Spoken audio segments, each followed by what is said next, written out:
KX 가입 매매 방법에 대해서 알아보겠습니다. 시작하기에 앞서 제가 유튜브 고정 댓글과 설명란에 가입 링크를 남겨놨습니다. 해당 링크로 들어오셔서 가입을 하시면 수수료 20% 할인 혜택을 받으실 수 있습니다. 회원가입 바로 회원가입 방법을 알려드리겠습니다. 링크를 타고 들어오시면 다음과 같은 화면이 나오는데요. 먼저 자신의 국적을 선택해 주셔야 합니다. 대한민국 코리아를 검색해 주셔서 선택해 주세요. 그러면 이용 약관이 나오는데 체크해 주시고 넘어가시면 됩니다. 그리고 사용하실 이메일을 입력해 주세요. 여기서 최근에는 많이 개선이 되어 아무 이메일을 사용해도 괜찮지만 가능하다면 구글이나 네이버 이메일로 하신 것을 추천드립니다. 이메일을 입력하시고 넘어가기 전에 아래 레퍼럴 확인이 가능합니다. 해당 레퍼럴이 제대로 적용이 되어 있는지 확인해 주세요. 확인이 되었다면 다음을 눌러서 진행합니다. 그러면 이메일 인증 화면이 나오게 되는데 가입을 하시려는 이메일로 인증 코드가 있습니다. 복사 붙여넣기 해주시면 됩니다. 만약 이메일이 오지 않는다면 스팸 메일함도 확인해 주세요. 이메일 인증이 끝나면 핸드폰 번호 인증까지 진행해 주셔야 합니다. 사용하실 핸드폰 번호를 입력해 주시고 넘어가 주세요. 대한민국의 경우 플러스 80으로 되어 있는지 확인하시고 화면에 보이시는 것처럼 입력해 주세요. 자막에는 보기 편하게 띄어쓰기가 되어 있지만 입력하실 때는 띄어쓰기 없이 입력하시면 됩니다. 그러면 입력한 번호로 잠시 후 인증 코드가 도착하는데 해당 인증 코드를 입력하시고 다음을 눌러주세요. 이제 마지막으로 비밀번호 설정만 하시면 됩니다. 비밀번호의 경우에도 최소 8자, 대문자 1개 이상, 소문자 1개 이상, 숫자 1개 이상, 특수문자 1개 이상을 모두 충족해 주셔야 합니다.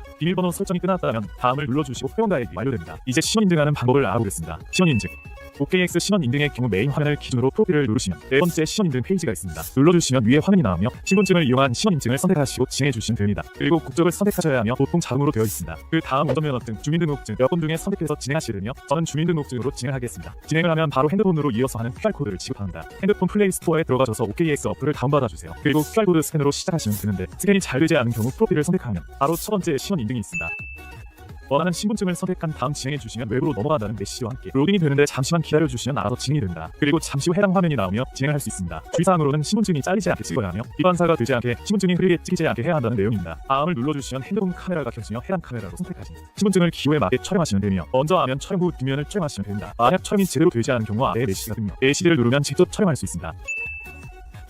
촬영이 끝나면 마지막으로 실시간 얼굴 체크를 하게 되며 마스크를 쓰거나 선글라스를 쓰지 말아야 하며 빛으로 얼굴이 가려지면 진행이 되지 않습니다. 화면에 나오는 메시지에 맞춰서 진행해 주시면 신원 인증도 끝나게 됩니다. 이제 입금 방법을 알려드리겠습니다. 입금 방법 입금 방법의 경우에는 해외 거래소를 이용하는 것이기 때문에 바로 원화 입금이 되지 않고 국내 거래소를 통해 코인을 옮겨주셔야 합니다. 보통 업비트와 빗썸을 사용하시고 방식은 똑같기 때문에 편하신 걸로 사용하시면 됩니다. OKX 기본 홈 화면을 기준으로 오른쪽 상단에 지갑 입금을 선택해주세요. 그리고 나서 입금하실 코인을 선택하시면 되는데 저는 USDT를 추천드립니다. 왜냐하면 수수료가 저렴하고 빠르게 입금이 되기 때문이에요. 코인을 선택한 다음에 네트워크를 선택해주셔야 하는데 국내 거래소에서 지원하는 네트워크로 동일하게 맞춰주셔야 합니다. 네트워크를 선택하시면 주소가 나옵니다. 해당 주소를 복사해서 국내 거래소 가시면 됩니다. 입출금 창에서 출금할 코인을 선택한 다음 출금을 눌러주시고 네트워크는 OKX에서 선택한 네트워크와 동일하게 맞춰주시면 됩니다. 그리고 출금할 수량을 선택하고 다음으로 넘어가시면 주소창 나옵니다. 해당 주소창에 복사한 주소를 붙여넣기 한 다음에 출금 신청을 하시면 OKX에 입금이 완료되게 됩니다. 후에 OKX 거래소를 모두 이용하시고 국내 거래소로 코인을 옮길 때는 반대로 진행해 주시면 됩니다. 매매 방법 이제 마지막으로 매매 방법입니다. 선물거래 화면으로 이동하기 위해서는 홈 화면에서 트레이드, 퓨처즈에 원하는 코인을 선택하시면 됩니다. 선물거래 화면으로 오셔다면 거래를 하기 위해서는 입금 한 코인을 현물 지갑에서 선물 지갑으로 옮기는 과정이 필요합니다. 현재 화면에서 아래로 스크롤을 하시면 트랜스퍼가 있으실 겁니다. 버튼을 누르면 새 창이 나오며 현물에서 선물로 설정하신 다음 옮기실 만큼 수량을 설정하시고 확인을 눌러주시면 선물 지갑으로 코인이 옮겨집니다. 이제 먼저 교차와 경리를 설정해야 하는데요. 짧게 설명을 드리자면 경리의 경우에는 내가 설정한 투자금을 개별적으로 담보로 해서 투자를 진행하고 교차의 경우 본인이 가지고 있는 전체 자산을 담보로 투자를 시행하게 됩니다. 따라서 안전하게 거래하고 싶은 분들은 경리를 선택하신 후에 거래를 진행하시면 됩니다. 그 다음으로 레버리지 설정입니다. OKX의 경우 특이하게 롱과 숏의 레버리지를 따로 설정하셔야 하며 레버리지에 따라 수수료가 달라지게 되고 배율을 높이면 수익률이 올라가지만 반대로 손해를 보게 되에 더욱 손해를 볼 수 있기 때문에 신중하게 선택하셔야 합니다. 초신자의 경우 낮은 레버리지 값인 3에서 5배를 추천드립니다. 레버리지까지 설정을 하셨으면 지정가와 시장가를 선택하시면 되는데 시장가의 경우 시장가로 바로 거래에 들어갈 수 있는 대신 지정가보다 수수료가 비쌉니다. 반대로 지정가는 금액을 지정해서 거래에 진입하다 보니 거래 성사가 잘 되지 않을 리가 있습니다. 하지만 시장가보다 수수료가 저렴합니다. 그리고 거래하실 코인의 수량을 설정해 주시고 마지막으로 롱과 숏 중에 골라서 눌러주시면 되는데요. 해당 코인이 떨어질 것으로 예상된다면 숏, 반대로 올라갈 것으로 예상된다면 롱을 눌러주시면 차트 아래 거래가 성사가 됩니다. 마지막으로 거래를 종료하는 방법을 알려드리고 영상 마치겠습니다. 거래를 종료할 때도 마찬가지로 시장가와 지정가를 선택하게 되시는데 이 역시 거래를 들어갈 때와 마찬가지로 시장 상황에 따라서 선택하시면 됩니다. 지정가로 빠지는 경우에는 말 그대로 빠질 금액을 지정하고 수량을 설정해 주시면 해당 가격이 되었을 때 거래가 종료되게 되며 시장가로 빠지는 경우 수량만 입력하시고 눌러주시면 바로 시장가로 거래가 종료되게 됩니다. 오늘 영상은 여기까지 하도록 하겠습니다. 지금까지 도움이 되셨다면 구독과 좋아요 부탁드립니다. 다음에도 투자에 도움이 되는 영상으로 찾아뵙겠습니다. 감사합니다.